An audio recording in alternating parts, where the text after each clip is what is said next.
Along with the goal of Mount Sinai Cath Lab has been along myself and Dr. Sharma that teaching is our passion. So you can see that we have a largest interventional fellowship program, as well as we do this course where we think what we have learned over years that we need to let other physicians know, teach the tips and tricks of how we perform complex procedure that they can also learn from us.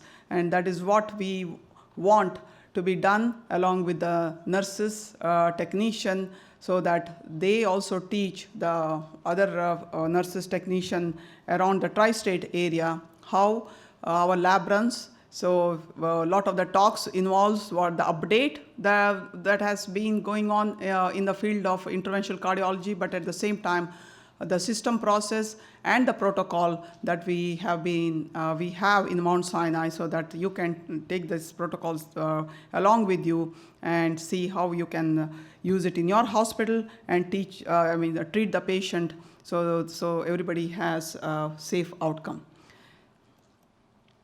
No, nothing to disclose, and I'm starting with a case so that you will understand how acute MI, which is called as also STEMI, which means ST segment myocardial infarction, happened. This is a 53-year-old male with worsening chest pain, and what happened is, the first thing when that happens, there is an EKG we do, which showed ST elevation. He was given medication, which was aspirin, and then came to the ER. In the ER, his blood pressure was low, so he got some heparin and was started on epinephrine and vasopressin. You'll know why his EF was low. So this is his EKG, where you see ST segments all over the anterior lead. So likely you will know when you see an EKG like this that the major vessel, which is LAD, probably closed. So he comes from the ER up to us. When you see that his blood pressure is very low, this is by definition of the New York State, blood pressure of less than 80, this is where your blood pressure is. You see here, this is about 90, so this is just about 80, about 70 or so. So he was in cardiogenic shock. So what did it show? First thing that we do would be that we will go take an LV function of the patient. His EDP was like 40. And if anybody who has been in the cath lab, you will know why this patient's blood pressure is low. So first thing we had to do is, you can see the balloon pump we had to insert. He had occlusion of the left main. So if you see that this is distal left main thrombotic, this is the LAD, which is probably has some disease here, but then this is the circumflex, which is all over, which has also significant disease. So in this situation, what your goal would be is take care of the main, which would be the main culprit vessel, which we have to be the left main. So you wire both the circumflex, LAD, dilate the left main, and then we put a stent.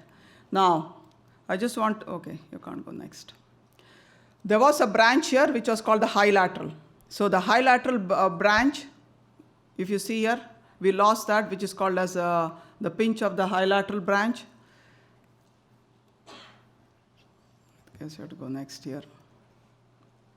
So we had to wire it, balloon it, and we were able to open the high lateral. So you do a cranial picture now to see, make sure before you say, I think everything probably okay. Now you take a cranial picture of the LAD, which we had not seen before. There definitely is disease in the LAD, and further down here, everything looks, there could be some thrombus there. So we go ahead, take care of that area just with the balloon. Now the LAD flow is good. Usually what happens is, when you have taken care of the culprit vessel, the patient, even if you had paid attention, that heart rate was high, blood pressure was low, blood pressure starts coming up, heart rate should go down. But this patient was not responding to the intervention that we had done. So we had to change from the balloon pump to Impella LV assist device. I'm not sure if the talk has been done, but if you have a patient with cardiogenic shock, after you have done the procedure or during the procedure, you can consider using this as a LV support device. But either way, his EKG did okay. Post-procedure, this was when he was in the coronary care unit, and the blood pressure did get better after we did the impeller. So just to go over that this is how an acute MI has to be taken care, and what has happened is over the years, both male and female, the number of patients presenting with acute MI definitely has been going down, and more important is mortality has been going down. And the reason for that is what is called as, in the past, the treatment for acute MI used to be thrombolytic therapy, but right now what happens is once you have diagnosed acute myocardial infarction, patients have been taken to the Cath lab and they have to have intervention of the culprit vessel. So what they started doing is the door was the ER door of the hospital and the balloon time. So they started saying that if you have the patient presentation to your hospital to the door was less than 90 minutes, then definitely patients did better. And if it was less than 90 minutes, you see that mortality was almost less, like 3% or so. So what people started paying attention to that is, in the past, acute MI, patients used to come, they'll sit in the ER for a half hour, 45 minutes, then the diagnosis, then it used to be 2 to 3 hours. So this was the first paper in 2006 that was published in New England Journal. What they did was, can we put a system process? Can we have a system in place saying that the way we start an alert, this is an acute MI, everybody just wake up and take care of this patient immediately. So what was the system process was that if the patient makes a call from the house, once the ambulance arrives there, they do an EKG, and then they will activate the ER of the hospital that they're going.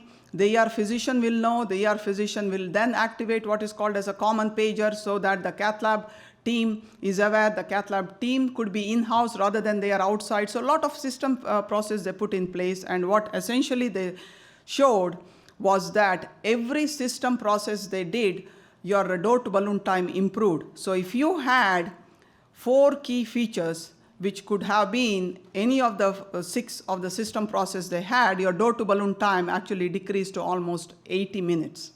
And what did it show? That since this system process was in place, if you see in 2005, door to balloon time of less than 90 minutes was achieved less than 44. But by 2010, about 90% of the patients were able to achieve this. And this is another thing, that if you go down to less than 75 minutes, about 70% of the patients were getting their PCI between door to balloon time going down to about 70 minutes or so. So now comes the question, it was 90, then they brought it to 70, they're bringing it down to 60. By doing this, that door to balloon time going down, is there any change in outcome of the patients? So this was the publication that came out in New England Journal, which essentially showed your door to balloon time went from 83 to 67 minutes, but mortality remained flat. So this is a 30-day mortality, about 5% or so, which essentially trying to tell you, I think if you have achieved a 90-minute door to balloon time, you're likely going to be better. And this was a 30-day mortality, same. The 30-day mortality also remained the flat. So, flat. Now we'll go to what is the data from the recent trials saying what really works in acute MI and what does not work. So some of the trials I'll go over, but essentially what has happened in the last year or so, 2 important trials which came out was a PRAMI and what's called as a culprit. And these trials have been old trials by Horizons AMI using bivalirudin and also DES. Can we use a drug-coated stent in acute MI patient? What is the antiplatelet therapy that should be used? And we all know there's a lot of push towards what kind of a route that you're going to use, femoral or radial, and use of IV beta blocker. All this have shown that this helps in acute myocardial infarction, but there are a lot of trials showing that did not work. And most important thing, that thrombectomy, okay, there have been multiple trials, but the recent trials did show that thrombectomy does not work, that if there is thrombus, we usually like to suck the thrombus. The trial did not show a difference, and more important is the shock trial that I just showed you, which was CRISP AMI, where they used balloon pump in routine patients, in patients who presented with anterior wall MI. they use balloon pump prophylactically, did not show a difference. But in shock, that no, when the blood pressure is low, the case that I just showed you, you do need some kind of a support that we had shown. Epciximab, no benefit. Cyclosporin in STEMI, no benefit. And this is the recent trial which was presented actually in ACC, showing again beta blocker, which showed here benefit, but in BAMID never showed a benefit. So what is a PRAMI or primary outcome versus culprit trial? The new thing is that a patient comes with MI, but like our patient that I just showed you, if there's more than one vessel disease, can you take care of the other vessel disease at the time of the MI or in that admission? So PRAMI was at the time of the MI, culprit was in that admission. And what did it show? Essentially that no preventive PCI versus preventive PCI, complete revascularization versus only revascularization of the culprit vessel, that if you do complete revascularization, it is important that there is some benefit, and most important benefit was that there was no repeat revascularization, which we know if there is, you have left some disease, the patient may come back with more symptoms. And what was the DYNAMI 3, and which again showed the same, that in the setting, if the patients have come with a disease in a non-culprit vessel, they did FFR, not at the time of the MI, but in that admission. And FFR-guided complete revascularization actually did benefit compared to incomplete revascularization, just the revascularization of the MI. So if you see, this is the same thing, that primary endpoint, which included all-cause mortality, repeat need for urgent revascularization, everything went down. Essentially, what these 3 trials were trying to tell us, that if a patient with acute MI presents with more than one vessel disease, that you can do what's called as preventive PCI or FFR-guided PCI and do complete revascularization will be beneficial to the patient. So this has now made it to the guidelines. Very important that it is class 2B indication, that PCI of non-infarct related artery may be considered in selected patients with STEMI and multivessel disease who are hemodynamically stable, either at the time of the primary PCI or as planned stage procedure. This is newly added to the guideline. In the past, it was class 3, saying that you just take care of the culprit vessel and do not take care of the non-culprit vessel. So it was 3, which means it was harmful, but right now you can do it in certain patients. And Horizons MI is essentially showed that heparin versus bivalirudin was better, and in the same trial they also showed that DES can be used and decreases revascularization instead of bare metal stent.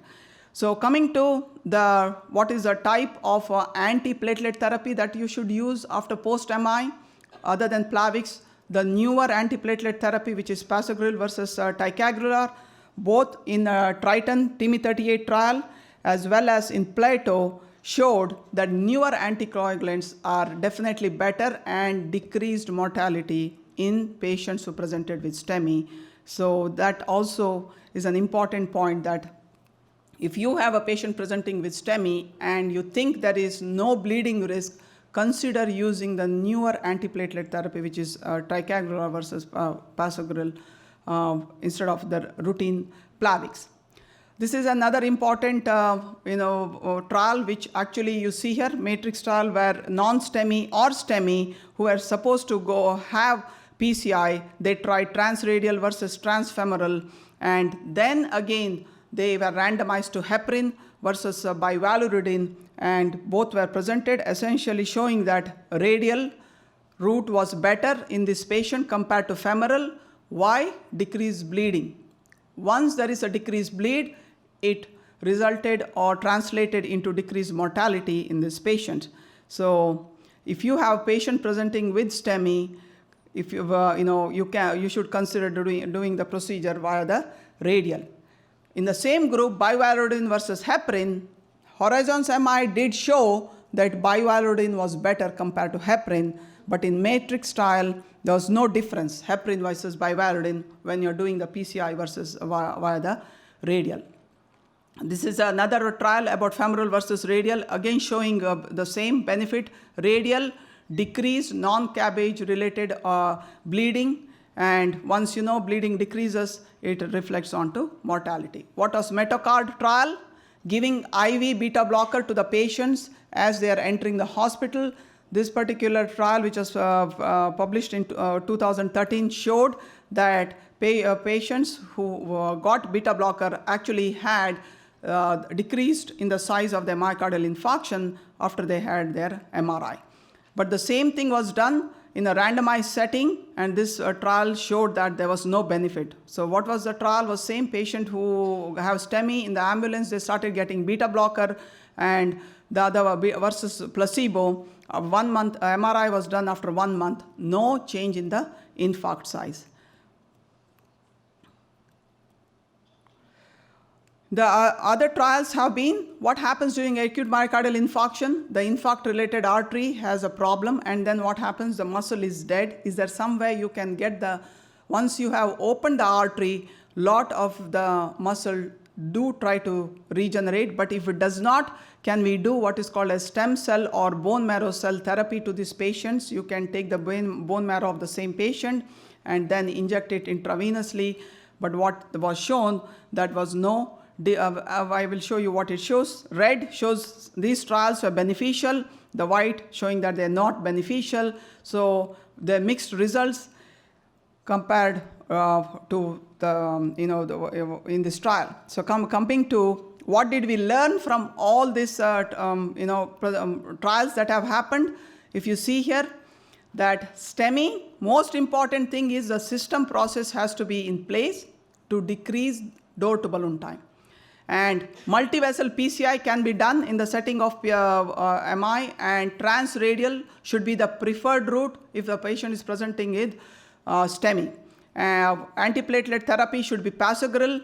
IV beta blocker is plus minus. Stem cell therapy is also plus minus. Thrombectomy before PCI is a negative. IABP is negative based on the trial, and bivalodin again is negative. Just to say, if by including all this protocol, one, you do better intervention, and next, that will help in patient to improve the survival. So if I'm just going to show you the statistics, which probably has been shown to you earlier, saying that why protocol is important, why this kind of teaching is important, that once you have protocol in place, that the same procedure will be done no matter how many physicians are doing it, it will be done with the same way. But that has led to Mount Sinai, the number of cases, if you see, the highest in the state, but all cases as well as non-emergency cases, double star means the lowest mortality compared to most of the hospitals that have been shown here. And this is if you see here, top 10 volume center in the state, and 30-day adjusted mortality on all cases as well as non-emergency cases. And we do take a pride in this.